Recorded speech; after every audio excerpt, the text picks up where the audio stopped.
타인에게 흔들리지 않고 자신을 돌보는 법.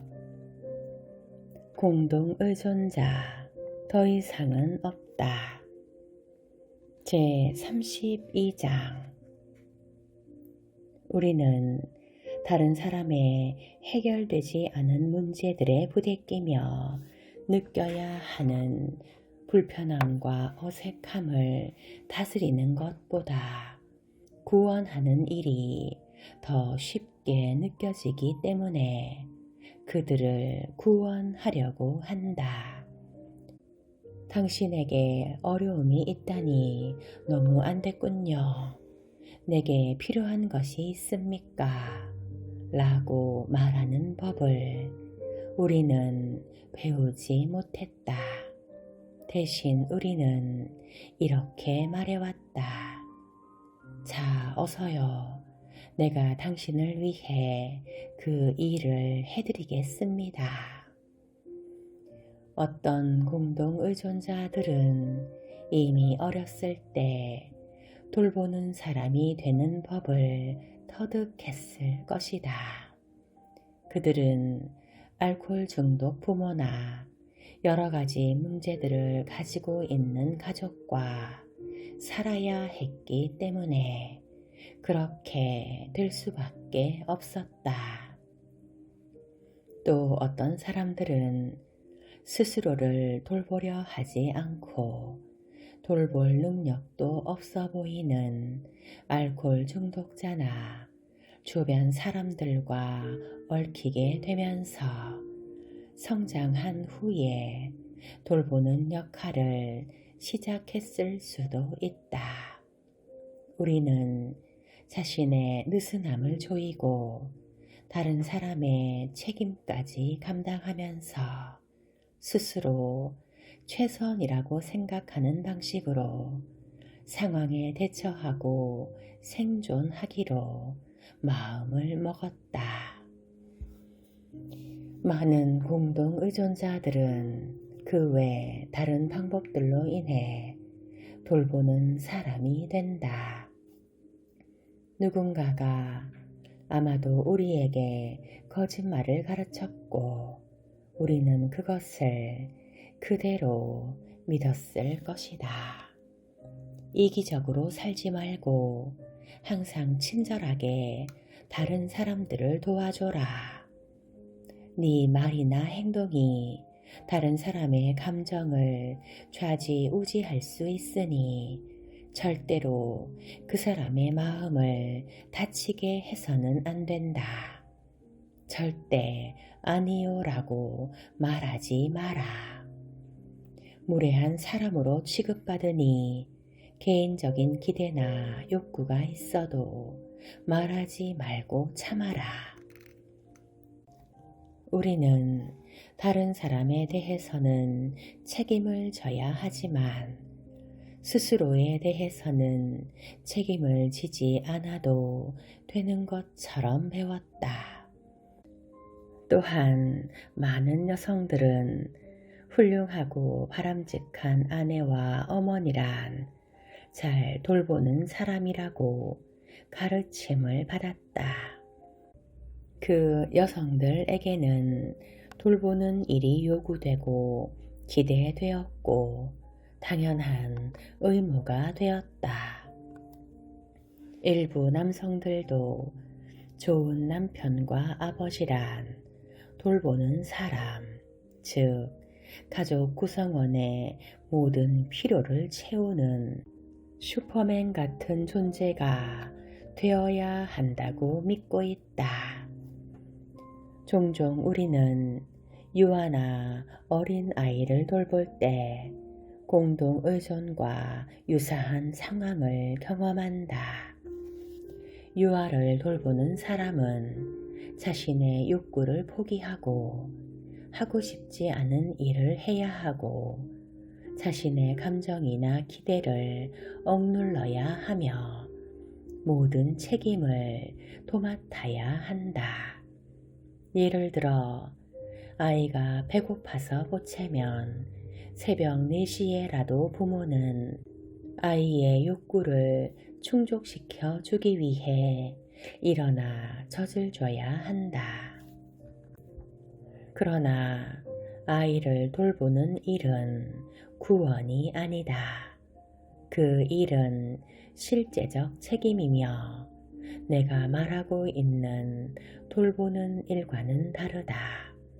그런데 아이를 돌보는 사람도 공동 의존자와 비슷한 경험을 한다. 아이를 돌보는 사람도 공동 의존자처럼 자신을 돌볼 수 없는 상황에 처할 수도 있는데 그들도 이때 우울한 감정에 휩싸이게 된다. 어떤 공동 의존자는 다른 사람을 돌봐야 한다는 종교적 신념을 반드시 따라야 하는 명령으로 해석해 왔다. 우리는 기꺼이 베푸는 사람이 되라는 이야기를 들으며 자랐다. 누가 억지로 오리를 가자고 하면 심리를 가주어라. 내 이웃을 내 몸과 같이 사랑하라. 라는 말을 듣고 우리는 그렇게 살려고 노력했다. 우리는 정말 열심히 그 명령들을 지키려고 애썼다. 우리의 노력은 열심이다 못해 지나칠 정도다. 그러나 이러한 종교적 신념이 삶에 제대로 실현되지 않자 우리에게 무슨 문제가 있는 것은 아닌지 의심이 들기 시작한다. 우리의 삶이 제대로 작동하지 않는다고 느낀다. 종교적 신념은 인간의 삶에 긍정적인 영향을 끼친다. 당신의 삶도 의미 있는 가치를 실현하며 잘 작동될 수 있다. 그런데 구원하는 일은 그렇지 않다. 나의 한 친구는 구원하는 일을 빗자루를 가지고 나비를 잡으려고 애쓰는 것과 같다 라고 표현했다. 구원하는 일은 매 순간 우리를 당황스럽게 하고 혼란에 빠뜨린다. 구원하는 일은 공동 의존자가 다른 사람과 애착 관계를 형성하면서 정작 자기 자신과는 분리되는 또 다른 방식의 자기 파괴적 반응이다.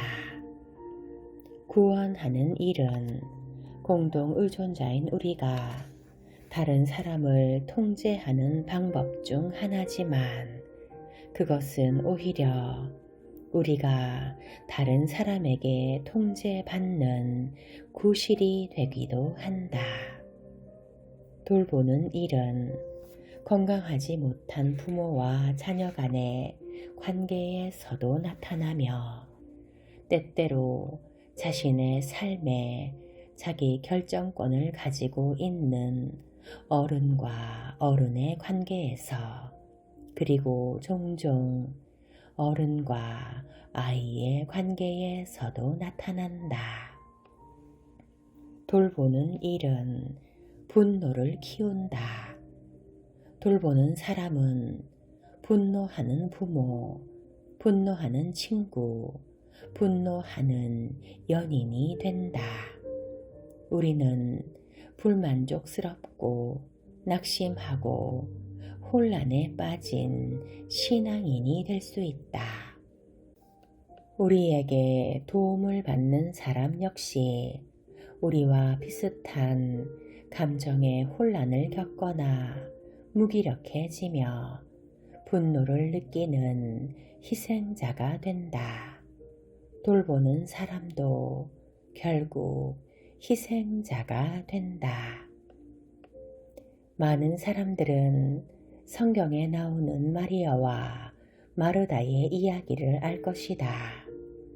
마르다는 예수와 그의 제자들이 자기 마을에 도착하자 자기 집으로 그들을 초청했다. 마르다에게는 마리아라는 동생이 있었는데 마리아는 예수와 함께 앉아 그의 이야기를 듣고 있었다. 반면 마르다는 청소하고 손님들을 대접할 음식을 준비했다. 얼마 후 마르다는 자신의 처지와 동생 마리아의 태도에 화가 나 요리하던 냄비를 시끄럽게 내리치며 마리아가 게으르다고 비난했다. 마리아는 아무것도 하지 않고 편히 쉬며 놀고 있는데 마르다는 모든 일을 자신이 도맡아 하고 있는 상황에 대해 불평했다. 마르다의 불평이 어디서 많이 들어본 낯익은 말 같지 않은가. 예수는 그 상황이 계속 진전되도록 내버려 두지 않았다.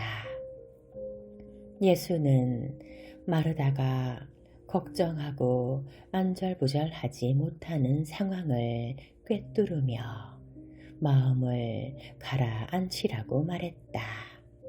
그리고 예수는 마리아가 무엇이 중요한지를 알고 있고 올바른 선택을 했다고 말했다. 예수가 전하려고 했던 메시지는 청소하고 음식을 장만하는 일보다 사람들 속에 들어가 그 상황을 느끼고 즐기는 것이 더 중요하고 더 좋은 선택임을 의도하고 있다고 볼 수 있다.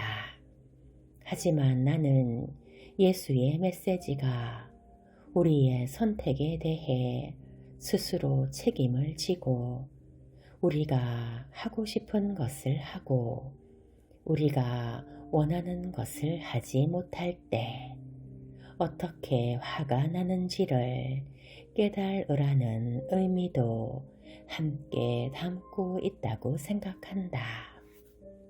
마리아의 선택은 그녀가 바라는 대로 행했기 때문에 옳았을지도 모른다. 우리가 한 가지 주목해야 할 점은 예수가 사람을 돕는 방식이다. 예수는 많은 사람들을 도와주었지만 그는 정직하고 단순한 태도로 도와주었다. 예수는 사람들을 도와준 후 그들을 박해하지 않았다. 그리고 예수는 사람들이 자신에게 무엇을 원하는지 직접 물었다. 때때로 그 이유도 함께 물었다. 예수는 사람들이 그들의 행동에 대해 스스로 책임질 수 있도록 했다. 나는 돌보는 일이 베풀고 사랑하고 도우라는 성경의 메시지를 잘못 해석하고 있다고 생각한다. 성경 어디에도 다른 사람을 돕고 나서 그 사람의 눈을 핥히고 상처를 내라는 메시지는 없다. 성경 어디에도 함께 오리를 더 간 후 그 사람의 지팡이를 빼앗아 그 사람을 때리라는 메시지는 없다. 사람에게 관심을 갖고 베푸는 일은 선하고 가치 있는 속성이고 우리가 해야 하는 일이다.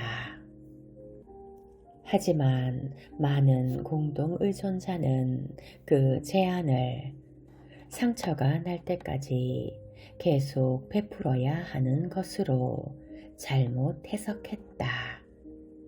우리는 돌보는 일로 인해 상처를 받고도 몸서리 치는 심각한 고통을 경험할 때까지 한참 동안 계속 베푼다. 뭔가를 거저준다는 것은 훌륭한 일이다. 하지만 우리가 가진 모든 것을 소모하다시피 하며 거저주는 것은 피해야 할 일이다. 우리 자신에게도 필요한 것들을 공급할 수 있도록 적절하게 그것들을 우리 안에 남겨두는 것이 지혜로운 일이다.